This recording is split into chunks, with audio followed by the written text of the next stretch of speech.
We discussed cooperation in a number of fields: trade, energy, religious tourism, defense cooperation, human resource, and employment. And we also discussed some consular matters. We both have agreed to convene an early meeting of the 9th session of the Joint Ministerial Commission. We feel the last one met many years ago, and this is a good forum to ensure a follow-up of such useful meetings. I discussed with the Foreign Minister the issue of visas and how he can help facilitate visas for Pakistanis, especially during Muharram and close to Arba'in. There is a lot of keenness of Pakistanis to visit Iraq. There are close to 200,000 who visit, or perhaps more, to Iraq. But if we facilitate, there will be a lot more willing to visit your beautiful country. I shared with the Foreign Minister that we have, under the Prime Minister's personal supervision and interest, announced a new Zyrine management policy, and we would require their support and cooperation in its implementation. We have a plan to facilitate the Zyrine when they travel to Iraq. We plan to have a Pakistan house in Karbala. We plan to open consulates in Najaf and Karbala, and also have a medical center for the Zyrine who visit, who go there for ziyarat. I also briefed the Foreign Minister on the situation that is evolving in Afghanistan. Obviously, as an important country in the region, they have an interest in that, and I've also informed him about the constructive role, the facilitating role Pakistan has and will continue to play in the peace process. In fact, right now we are in Doha engaging with the Troika and with other stakeholders to push the peace process forward. I've shared with him the situation in Indian illegally occupied Jammu and Kashmir, the state terrorism Kashmiris are facing, and the gross human rights violations that they are suffering. We also discussed and deliberated upon the Middle East situation and how important peace and security and stability of Middle East is for Iraq as well as Pakistan, because of a significant number of Pakistanis who live and work and contribute to the socio-economic development within Middle East and in particular the Gulf countries. I'm happy to share that we have just signed, before coming down for this stakeout, an MOU between Iraq and Pakistan, and this is a bilateral political consultation mechanism that we intend to establish for regular consultations on issues of interest to Iraq and Pakistan, regional issues, global issues, so that we synchronize our positions and have a more coordinated position at international forums. So I welcome the Foreign Minister, and over to you, sir. Thank you very much. And thank you, Your Excellency Makhdoom Shah Mahmood Qureshi. We had an excellent meeting, and this is not the first time that we meet. Indeed, we had our first meeting in Baghdad, and then the second meeting we had it in Antalya in Turkey. And each time we are thinking about how to be partners, our countries to be partners in various fields. When we are studying the trade relationship between both sides, we see that it is not in the level that we desire. So the discussion is about to increase the trade level between both countries. But we discuss many other issues, many other topics, as His Excellency mentioned. I would like also to thank Pakistani government and Your Excellency for allowing our officers to have training in Pakistan, and also allowing our diplomats to have training here in Pakistan. As His Excellency mentioned, we discussed many issues, topics related to both sides, bilateral relationship, but also some regional topics. As for regional topics, we hope that the issue of Kashmir will be solved between both countries, India and Pakistan. We Iraqis, and Iraq has got excellent relationship with both countries, India and Pakistan. And we believe, in fact, in solving problems only through dialogue and peaceful way. So we hope that both countries will start negotiation about this issue, which has a long, long history. We mentioned that Iraq is playing an important role now in the area. In fact, the tension in the area affects the situation inside Iraq, but also in other countries. So the tension between some regional countries affects us directly, sometimes negatively. So that's why we started to talk to the regional countries, and the target is to bring them together in Baghdad. We are planning, Your Excellency, to have a meeting of the leaders of the neighboring countries in Baghdad at the end of this month. It is a fact that there are conflicts and tension between and among various countries in the region. But we believe in dialogue. We believe the way to solve the problems with our neighboring countries, if we have got problems, or if they have problems, will be only and only through dialogue. So we started this approach. And I think the steps which we have taken now is getting some results.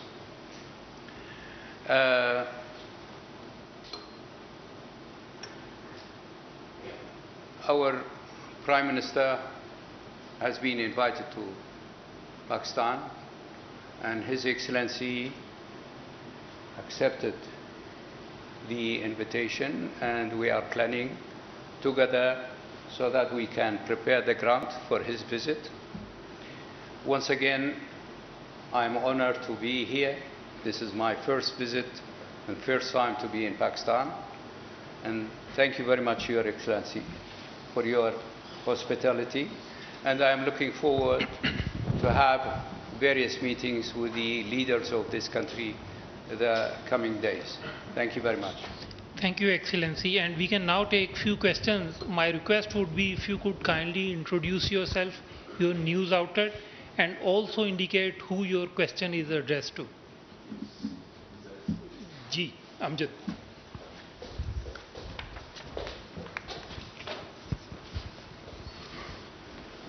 Thank you, sir. My question to the Honorable Foreign Minister of Iraq is that, His Excellency, how do you see Pakistan's role in bringing stability and peace in Afghanistan and to the current situation? Thank you. Indeed, the situation in Afghanistan was one of the subjects which we discussed. And I must say we are worried about what's going on in Afghanistan. And about 10 days ago, the Prime Minister and myself and the Iraqi delegation, we were in Washington, D.C. And we had meetings with various American officials, including officials which has to do with Afghanistan. Why the situation in Afghanistan is, why we are worried about the situation in Afghanistan? We are worried because we see signals of using violence in solving the problem. The peace process and the meetings are continuing. We hope that the solution will be through this peace process and negotiation between and among various political parties in Afghanistan. At the end, Afghanistan needs peace. And peace in Afghanistan, it will affect also the neighboring countries. But violence in Afghanistan affects all of us. And Afghanistan is not far away from Iraq. So that's why we are worried about what's going on now in Afghanistan. But we hope that through negotiation, and Pakistan is playing an important role in this field, and I'm sure that Pakistan wants to have peace in Afghanistan, and Pakistan believes in at the end, the various political groups and fractions in Afghanistan must come together, and they must work together and be partners. Otherwise, conflict inside Afghanistan, and we have seen it, the conflict in Afghanistan, it goes back to decades, affected the whole area. In fact, for a while, affected the whole world. So we hope that, as we see it, that Pakistan is playing this important role, and with other partners in the field and partners on international level, they will reach an agreement. Thank you.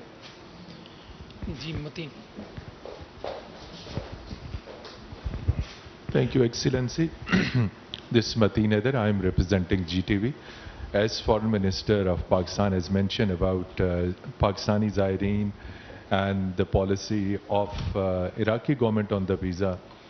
So would you like to give detail what policy Iraqi government is introducing? And Muharram has already started. Thousands of Pakistani Zaireen are waiting about the new Iraqi visa policy.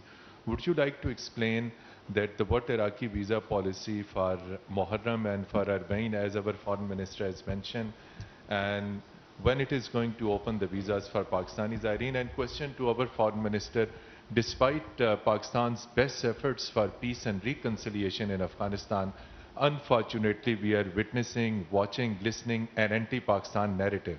So why it is so, despite our best efforts, diplomatic efforts at Doha in Afghanistan and elsewhere? And over last 2 days, we are witnessing there have been very negative trends against Pakistan vis-a-vis Afghanistan is concerned. Would you like to throw light which elements are behind such propaganda against Pakistan? Thank you. Okay, I'll go first. Well, as you know, Pakistan has consistently been advocating reduction in violence. We have been continuously supporting the peace process, whether it was the Doha process, the Heart of Asia, Istanbul process, or the discussions within the Troika Plus meeting. You're aware of the fact that our delegation is in Doha right now, as I speak to you, engaging with all stakeholders for the promotion of peace and stability in Afghanistan. We have an enlightened self-interest in a peaceful, stable Afghanistan, and we have done everything possible to facilitate that, and we will continue to do that despite the negative statements emanating from some quarters within Afghanistan. Now, why are they doing that is what needs to be understood. If you look at some of the social media trends, we have gone into it in greater detail, and we've come to the conclusion that the bulk of that is orchestrated. It's not a natural trend. It is a bot-controlled trend, and it is part of a smear campaign. It is part of a campaign to divert attention from internal challenges that Afghanistan is going through. We sympathize with them. We're willing to be supportive, but let the world know what the reality is. And Pakistan, because of its clear approach, will not be shy of saying what we believe in. We are sincere in a peace process, and we will not be apologetic, because we have done whatever we could, and we will continue to do what we can for peace, for stability, and for regional connectivity. It is in sync with the agenda of our government. You know, the economic security paradigm that we are talking about, the shift from geoeconomics, from geopolitics to geoeconomics, requires peace. And that is why we are advocates of peace. We have never advocated use of force, and we've never shown inclination towards a particular group. We have no favorites. But ultimately, the Afghans, they have to sit and they have to work out what kind of a future they want for themselves and for their country. Pakistan will only facilitate. As for the Zaireen, the visitors from Pakistan, because of the situation in Iraq, for a while there wasn't flights between Pakistani cities and Iraqi cities. But now I have understood that there are flights between Pakistani cities and Baghdad and Najaf. So that has been solved. The second issue has to do with the visa. Visa has been released, but to make it easier for the visitors, for Zaireen, when I will be back, I will discuss this issue with the Minister of Interior in Iraq, because at the end it is the responsibility of Minister of Interior in Iraq to make it easier for the Zaireen, from Pakistan, to come to visit Karbala and Najaf and Baghdad and other areas, other holy places. And we are going to work on that. We are going to solve that problem. And Zaireens from Pakistan, they are welcome in Iraq. And this is in the mutual interest, but also it is in the interest of both people to build different kind of relationship between both countries and between both societies. Thank you.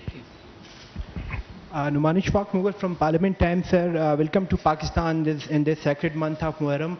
Sir, Pakistan and Iraq were close allies in support towards Palestinian people. However, in last year of Donald Trump administration, we have seen that most of the Middle Eastern countries started recognizing Israel. Sir, do you believe any normalization of ties between Iraq and Israel? Are you the principal stance that Pakistan is on the Palestinian issue? We believe in the Palestinian cause. We believe in the right of self-determination of the Palestinian people. And at the same time, when we are talking about right of self-determination of the Palestinian people, the choice of this right, the exercising of the right of self-determination, is in the hands of the Palestinian leadership. The Palestinian leadership will decide about their future, and we are supporting any issue, any target that the Palestinian people and the Palestinian leadership will choose, because we believe in their right of self-determination. Zargun. Thank you, sir. This is Zargun Shah from Geo Television. My question to the foreign minister from Iraq is whether do you really see an end to the crisis in Yemen, and whether Pakistan and Iraq are ready to play their role in the reconstruction and rehabilitation process there? Thank you. This question is for both foreign ministers. Thank you. I didn't get part of your question, to be honest. Did you see what? The Yemen crisis. Yemen, okay. Should I ask the question? Yeah, no, I got it. You see, part of our effort in the region has to do with these issues. The Syrian situation, the Yemeni, the situation in Lebanon, even in Iraq. Most of the crisis is interlinked regionally. So one of the reasons why we are moving around and going around to all these capitals, and one of the reasons why we are trying to bring our neighbors together in Baghdad has to do with these issues. Of course, I do recognize that there are problems inside these societies, and there are conflicts, political conflicts inside these societies. But there is also a fact that these conflicts has got regional dimensions. So to deal with the regional dimension, it will make it easier to deal with the issue inside the country. And Yemen is one of these issues. It is a fact that the conflict in Yemen is not only Yemeni conflict, it is a regional conflict. That's valid for Syrian conflict. That's valid for Lebanese conflict. So that's why, at the end, if you want to seek solutions, then you must deal with it also on regional level. We have that through the approach which we have chosen, and that the Saudis and the Iranians, they are discussing matters related to both sides in Baghdad. We hope that at the end also they can help to find solution for Yemeni issues. वज़ीर ख़ारजा शाह महमूद कुरैशी और Iraq के वज़ीर ख़ारजा फवाद हुसैन की मुश्तरकः press conference आप मुलाहिज़ा कर रहे थे। एक मुख्तसर सा वक्फा, उसके बाद आप मुलाहिज़ा कर सकेंगे पार्लियामेंट राउंड अप।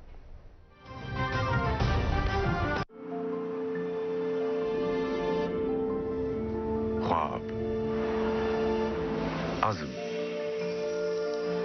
इत्तेहाद, जुस्तजू, कामयाबी, लगन, जिंदगी, शर्फ, इन सब से मिला हमें हमारा पाकिस्तान, और अब मिलकर उठाएंगे हम अपना हर कदम वतन के नाम।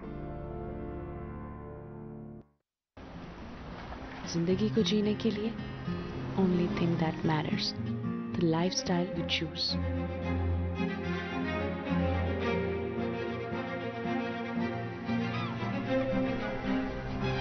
जब जिंदगी इतनी खास है तो घर क्यों आम जगह बनाए। वेस्ट मरीना।